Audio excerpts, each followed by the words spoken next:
సద్గుణాలు కలిగిన వాడై ఉండాలి అంటే రామచంద్రుడి పేరే చెప్పాడు. ఆయన దేశాన్ని పాలిస్తున్న రాజు అటువంటి వాడైనయ్యా, ఆయనకి నువ్వు చెప్పిన 16 గుణాలు ఉన్నాయి, ఆయన గురించి కావ్యం రాయమన్నాడు. ఏమిటి రామచంద్రుని యొక్క గుణాలు?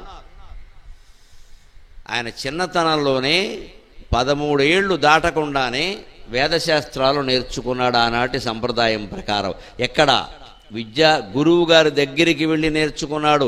గురువు ఇంటికి వచ్చి చెప్పలేదు, ఫీజు రీయింబర్స్మెంట్ ఇవ్వలేదు, ఒంటిపూట మధ్యాహ్న భోజనం పెట్టలేదు, పుస్తకాలు ఇవ్వలేదు, బట్టలు కుట్టించలేదు. పైగా రామచంద్రమూర్తికి అవన్నీ అక్కర్లేదు కదా, ఆయన చక్రవర్తి కుమారుడు కదా అని మీరు అనొచ్చు, చాలా పొడపాటు మాట. చక్రవర్తి కుమారుడైనా ఆ రోజుల్లో విద్యాభ్యాసం చేస్తున్నంతకాలం భిక్షాటన చేయవలసిందే. That is Indian culture. అది భారతీయ సంస్కృతి. భిక్షాటన చేసి చదువుకోవాలి. ఎందుకు అడుక్కుని చదువుకోవాలో తెలుసా?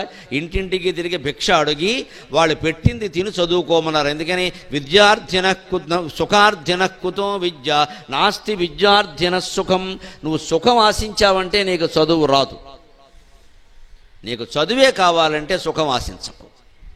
ముఖ్యంగా భిక్షాటన ఎందుకు మన వాళ్ళు అన్ని కులాల వాళ్ళకి, చదువుకునే వాళ్ళందరికీ, మహారాజు కుమారులకు కూడా దాన్ని లక్షణంగా చెప్పారో తెలిసిన కారణం ఏమిటంటే, భిక్షాటన కోసం ఇంటి ముందు నుంచోవాలి. రామచంద్రుడైనా సరే, కృష్ణుడైనా సరే. సాందీపన దగ్గర బలరామకృష్ణులు విద్యాభ్యాసం చేశారు. కుచేలుడైన సహాధ్యాయి, అంతే కదా, వాళ్ళు భిక్షాటనే. రాముడు లక్ష్మణుడు కూడా భిక్షాటనే. చక్రవర్తి కుమారుడికి ఇదేం కర్మండి? కర్మ సమస్య కాదది. అలా ఉంటే తప్ప చదువు రాదు. ఇవాళ రాదు అనడానికి ప్రత్యక్ష ఉదాహరణ ఏమిటంటే, యూనివర్సిటీల్లో హాస్టల్స్ పెట్టి బ్రహ్మాండంగా మీరు ఫీజు కట్టక్కలేదు, డబ్బులు కట్టక్కలేదు, మీకు మేమే భోజనం పెడతాం, మీ ఫీజులన్నీ మావే అంటే ఎవరు ఏం చదువుతున్నారో మీరు గమనించండి. పెద్ద ఉద్యమాలు, గొడవలు జరుగుతున్నాయి. మాకు భోజనం బాగోలేదు మేము తినం, మాకు బట్టలు బాగోలేదు మేము చదవం అంటాం. పైగా నువ్వు బడికి రాలేదేమీ అని అడగడానికి కూడా వీల్లేదు. 75% హాజరు ఉండాలంటే గొడవలు పెట్టారండి. హాజరు ఉండాలంటాం గొడవ పెట్టే విషయం అని ఆలోచించండి. ప్రభుత్వం మీకు అన్నీ ఇస్తున్నప్పుడు హాజరు అడగరండి. హాజరు కూడా కాకపోతే అలా అడగకూడదట. నువ్వు హాజరు కాకపోయినా పర్వాలేదు, నువ్వు చదవకపోయినా పర్వాలేదు, నీకు ఇచ్చే డబ్బులు మాత్రం ఇచ్చేయాలి. మొత్తం వ్యవస్థ ఎక్కడ చెడిపోతుందో గమనించండి దయచేసి. అందుకోసం ఈ ప్రసంగం. మన ఆలోచనలో మార్పు రాందే, రాజకీయాలు మారందే ప్రపంచంలో ఏది మారదు. అంతేనండి, అర్థం అవడం అంతకంటే ఉంది. దానికి ప్రమాణం చూపించగలిగితే ఏమి ఇబ్బంది లేదండి.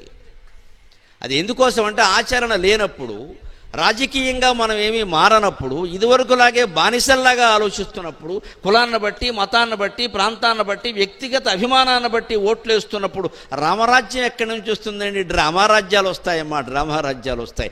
రామరాజ్యాలు రావు.